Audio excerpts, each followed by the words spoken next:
Today is Thursday, June 4th, 2015, and today's rant will be on ISIL, Daesh, and what needs to be done in the near future and long term in terms of how to get rid of ISIL. So number one, there must be the complete destruction of ISIL in Western Iraq. And as soon as that can take place, the better. I won't go into a time frame because there needs to be coordination between the Kurds, the Peshmerga, who are the Kurds, the Sunnis, the Shia, the Iraqi forces, the Americans, and whoever else is helping them. Want to go into that a little bit further. And then the second thing is, as we get rid of ISIL completely 100% in Western Iraq, does that mean that we need to go into Syria, destroy Assad, start Syria all over again, or possibly have a large enough contingency force at the border to prevent ISIL from ever coming back into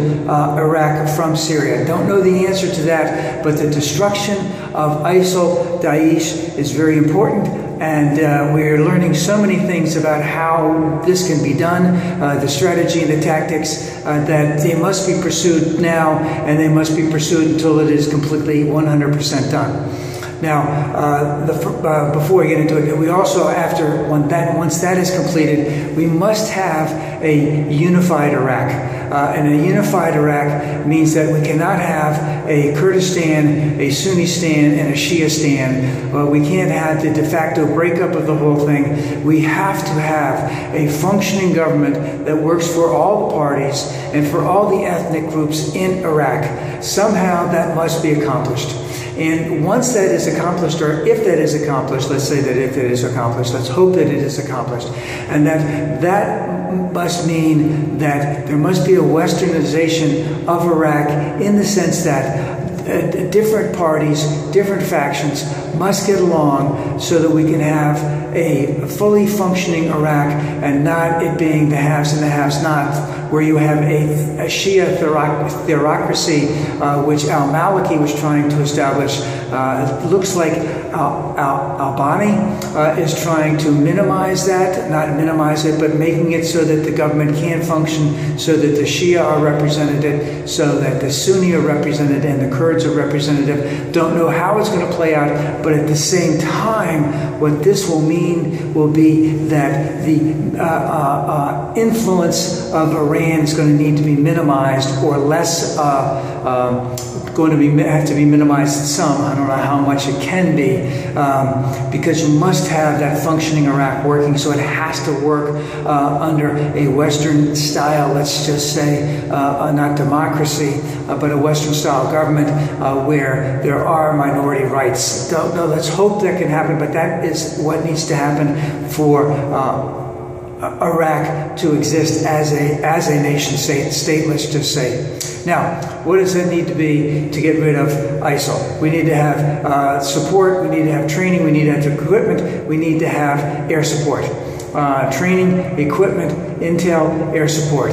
So number one, our intel has to come up, because we know that ISIL is looking for every weakness that they can and exploiting it and going after the weakest points at a point in time where we don't think that they are there. So our intel has to increase dramatically. Remember, we're dealing with Baathists who became Al-Qaeda, who became ISIL, Daesh.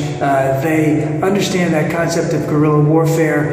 They did various tactics as they were running Iraq as Sunni people back in the day, and they are looking at this as a religious war, and so any type of normal type of tactic or strategy that might have been okay for a tactical war as opposed to a religious war out the window. And we have to get that completely in our head and work on that all the time. Now, can the United States train more in our allies? Yes. Can we equip better? Yes. Do we need to provide better intel? Yes. And do we need to provide better air support? Yes. So these are all things that the United States can increase upon, but we have to look at what has actually gone on before so that we can hone in on what needs to be done in those 4 areas.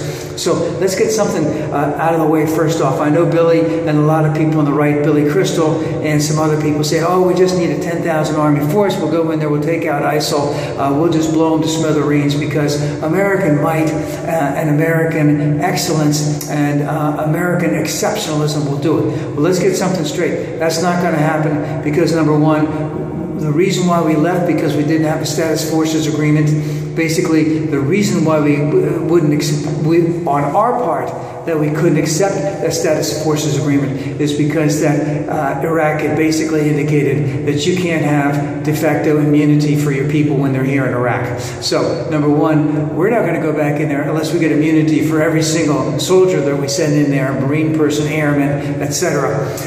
And number two, Iraq has not asked us to go back in. So that ain't going to happen. There's not going to be any type of an invading force. And remember, when we were there the last time, Tariq al-Sadr, he was against us not because of a lot of, well, he was against us a lot because we were an invading force and we should not have been in there. This should have been something that Iraq had decided on their own. So remember, we haven't been asked and we ain't going in. Now, let's look at what happened at Ramadi. So Ramadi, basically, our Secretary of Defense said that the Iraqi forces cut and ran, and they showed pictures of all of these great Humvees taken off, and they basically, not everyone got off, and apparently they were all murdered in the same brutal way that they had been before. But let's remember something else. That we had known about ISIL for 18 months. We had known some of their tactics for 18 months, what their strategy was, is to find a weak spot and then to exploit it. And one of the ways they exploit it is they send in car bombs, suicide car bombers in there. They blow a hole open, then the invading force comes in and they go out, and of course with the car bombs people disperse all over the place, there's havoc, and then ISIL goes in and takes over everything. Now, one of the things that Ramadi did not have was anti-tank missiles. They had rocket-propelled grenades, but they didn't have anti-tank missiles. And what we know is that our strategy was to defeat ISIL with anti-tank missiles, but somehow they had not gotten to Ramadi, even though we had known what their tactics are for the last 18 months. Now, the Kurds have had anti-tank missiles up there for some time. They've been getting them from Germany. Now, what's Germany doing? They're sending them their stuff that they don't need to use anymore because the warfare is different and would be different if there was a war in Germany. But they're very effective in Kurdistan, or in the Kurdish areas of Iraq, and that they actually saw a video of them stopping a Daesh, a suicide bomber. And remember, when they go in as a suicide bomber, it's not a little Toyota Corolla, it's something the equivalent of what Timothy McVeigh brought to Oklahoma City when he blew the hell out of that thing in 1999. And I can see that on the video that I saw that Daesh has some very good metal workers. They have a lot of good fabrication going on there, because those things were heavily armored against bullets, rocket-propelled grenades, etc. It wasn't until it was hit with an anti-tank missile that it actually blew it up and stopped it. But why weren't those things in Ramadi? You know, was the supply line bad? Did the United States hold up anything? Were the supply lines bad in Iraq? Did Iraq, our security forces, not want to supply the Sunni with that, assuming that the Sunni might want to use that against the Shias who are running Iraq at the time? So there's a lot of that going on, but we need to clear that up. And of course, there's been talk that yes, we need to arm these Sunnis more, and we need to arm the Kurds more. Not quite sure how that's going to go, but the strategy was we needed to have it there. The tactic was how come it wasn't there? How come the U.S. military didn't do it? If we had to ship the arms to Iraq, which then went to the Shia, and then the Shia didn't deliver them, why could not we have delivered them directly on our own? We have to figure out how to do that. Now, let's get up one other thing. As this, we want to end this right here, is that we can't break up Iraq. It can't be broken up. We have to defeat ISIL. We have to defeat ISIL completely, 100%, no surrender, no negotiated settlement, no nothing. It's got to be defeated.